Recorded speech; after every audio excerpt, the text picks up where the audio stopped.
Hello everyone, how are you. आज हम आपको हिंदी ग्रामर का चैप्टर 11 विशेषण, आज हम इसके बारे में डिस्कस करेंगे। ओके, तो सबसे पहले आपको पता होना चाहिए विशेषण क्या होते हैं।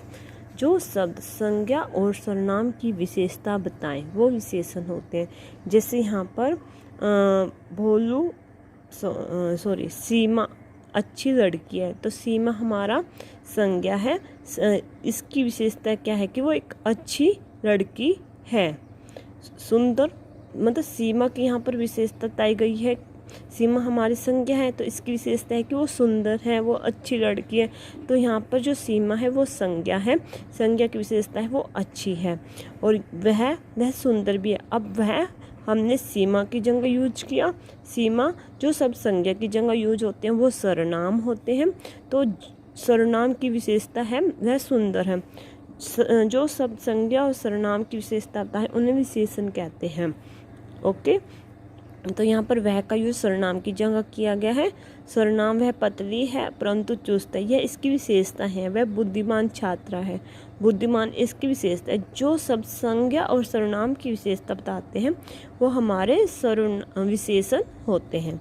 आगे हमारा विशेष्य। विशेष्य क्या होता है? जिस शब्द की विशेषता बताई जाती है उसे विशेष्य कहते हैं। विशेष्य मीन्स अब इसमें किसकी विशेषता बताई है? सीमा की, तो सीमा इसमें विशेष्य है। जो संज्ञा होती है वही विशेष्य होती है। मतलब इसमें विशेष्य क्या है कि किसकी विशेषता बताइए? सीमा की, तो सीमा इसमें विशेष्य है। आगे देखिए विशेषण के जो भेद हैं। विशेषण के 5 भेद होते हैं: गुणवाचक, परिणामवाचक, संख्यावाचक, संकेतवाचक, व्यक्तिवाचक। तो आज हम इसके बारे में डिस्कस करेंगे और इसका अभ्यास कार्य करेंगे। विशेषण का कार्य है विशेषता बताना, क्रिया की विशेषता बताना, संज्ञा सर्वनाम की विशेषता बताना। तो विशेषण का कार्य है संज्ञा और सर्वनाम की विशेषता बताना। काला कुआ में विशेषण क्या है? इसमें विशेषण है कि काला है, जो कुआ है वो काला है, तो काला इसकी विशेषता है। विशेषण जिन शब्दों की विशेषता बताता है उसे क्या कहते हैं? उसे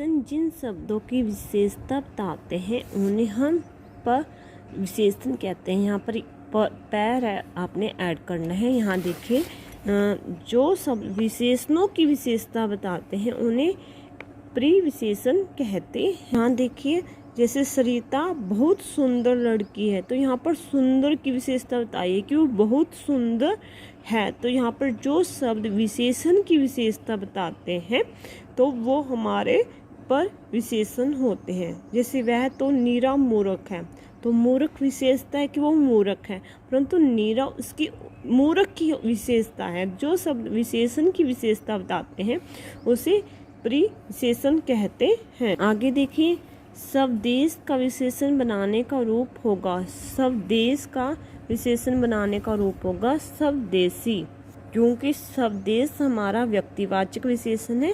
व्यक्तिवाचक विशेषण को स्वदेशी बनाएंगे। इलाहाबाद का विशेषण बनाने का रूप कौन सा होगा? इलाहाबादी।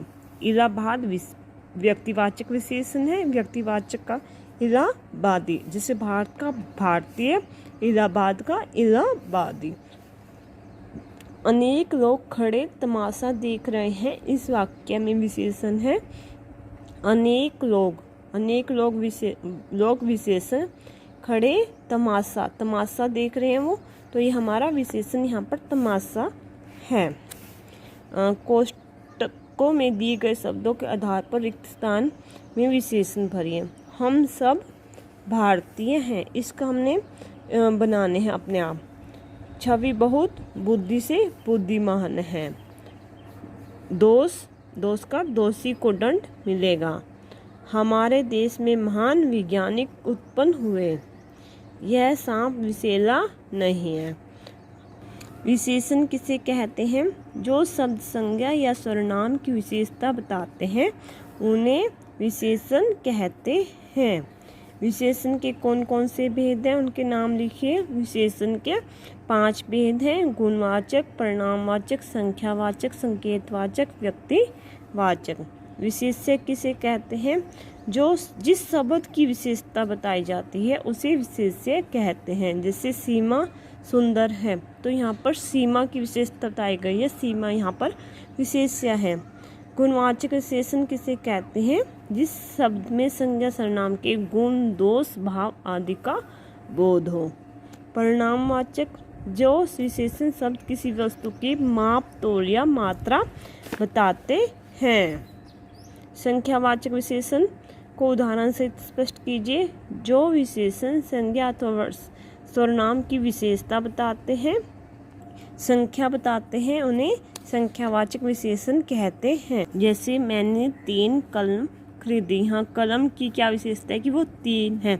जो विशेषण संज्ञा सर्वनाम की, यहाँ पर संज्ञा है कलम, कलम की विशेषता है वो 3 है। जो विशेषण संज्ञा सर्वनाम की संख्या बताते हैं, उन्हें संख्यावाचक विशेषण कहते हैं। रंग, आकार, गुण बताने वाले 3 विशेषण लिखिए, उन्हें वाक्य में प्रयोग कीजिए। रंग सफेद है, नीला, पीला। आकार लंबा, मोटा, बड़ा। गुण अच्छा, भला, सुंदर। प्रत्येक विशेषण के साथ उचित विशेषण लगाइए। मूर्ख, आदमी। विशेषण, ये हमारा विशेषण है, इसके साथ उचित विशेषण लगाना है।